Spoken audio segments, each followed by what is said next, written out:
As it is I who tells you this, you will, no doubt, think of me as acting like the fox, and that I make big promises here in order to escape from the trap. But what I say, everyone can examine for himself. In my work, Active Currency Policy, and in a Spanish booklet, La Platoria Monetaria Argentina, a series of distinct proposals have been made which will be plain to everybody.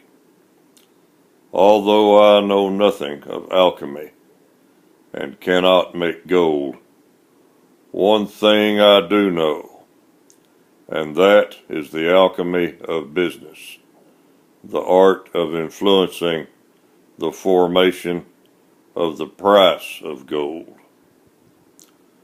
Well then, if things are in such a state with the scientific representation of political economy, I ask you, gentlemen, what should I do now, after succeeding at last in crossing the dark continent and bringing this gray theory to sparkling light and life?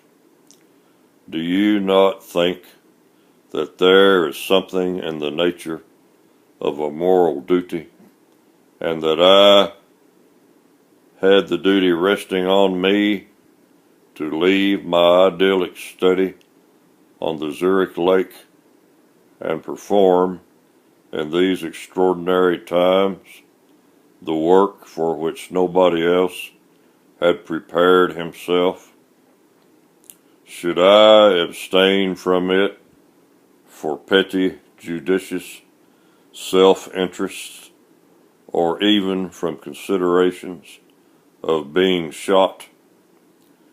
Should I think only of myself, of my family, of this blood-dripping chair of the judge, only of myself?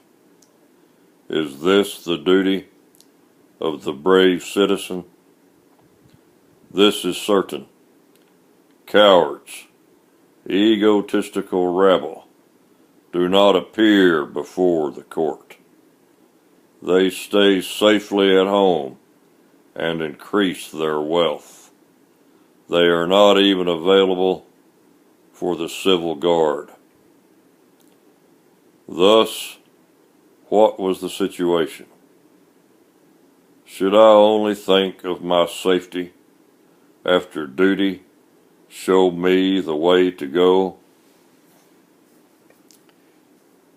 He who demands this from me has certainly never in his life sensed the meaning of moral duty. He has no concept of what it means to have been chosen by fate as bearer of a truth belonging to humanity, or rather to have been condemned to carry a truth of such scope and importance. For 3,000 years, since the days of Lycurgus, they have been searching for the source of interest, but vainly. I succeeded in localizing it in the nature of traditional money. For years I have been worried that an accident may happen to me before I have handed my finding to its just owner, before I have succeeded in breaking the ban of silence. For 30 years I have not retired to my bed without asking myself what else I could do to get rid of my treasure, to make it a common property. Truly, no St. Christopher has ever been burdened with such a heavy child on his shoulders. And now that the proletariat had invited me, should I make denial of my entire life? Should I betray the proletariat? You will admit that this would have been asking too much from me, and that, if the law disapproves of my actions, in this case, the law has to cede to me instead of me to the law. Above all laws, above the state and its provisory interest, stands the eternal, stands man acting within the compass of his conscience. Away with the laws which do not permit man to behave as man. Man, not the state, is the measure of all things. I said at the beginning that a mixture of various feelings had induced me to accept the office offered me, a flood of hopes and fears. Some of these feelings I have named. However, the principal reason is the following. I am an individualist. I deny every imposed tutelage of men by men. I want to strengthen, to deepen man's independence, his self-responsibility. No proletarians, no, not a single one. No serfs, no lords. All these dependencies I want to dissolve.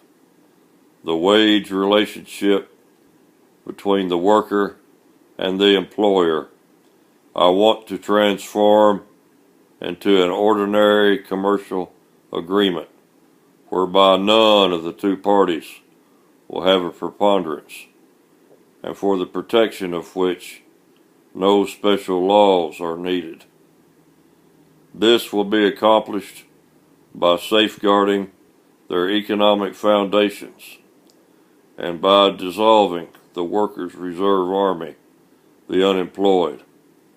Everything without exception, which can be accomplished for the protection of the workers by way of laws couched in thousands of paragraphs and stipulations and ordinances, miserably and incompletely.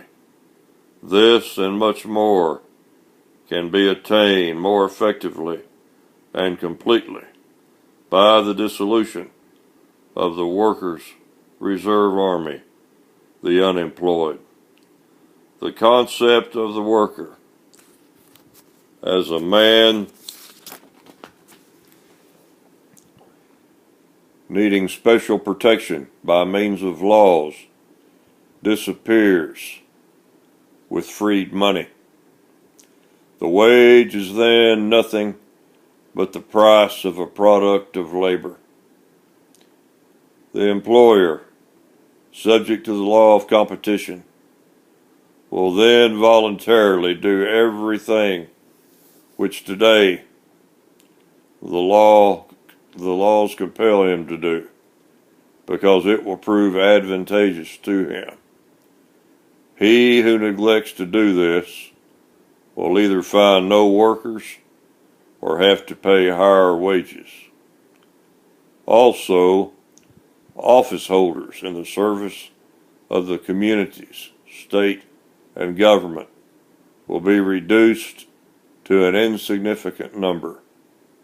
No bureaus and bureaucrats shall we need, but free, independent men who, according to their disposition, will either perish by their vices or aspire to God by their virtues.